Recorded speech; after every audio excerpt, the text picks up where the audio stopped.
పంచపాండవులు అంటే మహాభారతంలోని 5 సోదరులు: యుధిష్ఠిరుడు, భీముడు, అర్జునుడు, నకులుడు మరియు సహదేవుడు.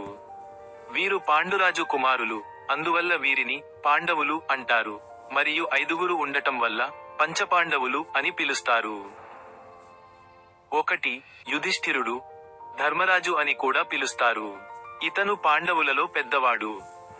2. భీముడు, భీమసేనుడు లేదా వృకోదరుడు అని కూడా అంటారు. 3. అర్జునుడు, విజయుడు, కిరీటి, పార్థుడు, ఫల్గునుడు అనే పేర్లతో కూడా పిలుస్తారు. 4. నకులుడు, పాండురాజుకు కుంతి ద్వారా జన్మించిన 3వ కుమారుడు. ఇంకా 5. సహదేవుడు, పాండురాజుకు కుంతి ద్వారా జన్మించిన 4వ కుమారుడు. వీరు కుంతీదేవి మరియు మద్రదేవికి జన్మించారు.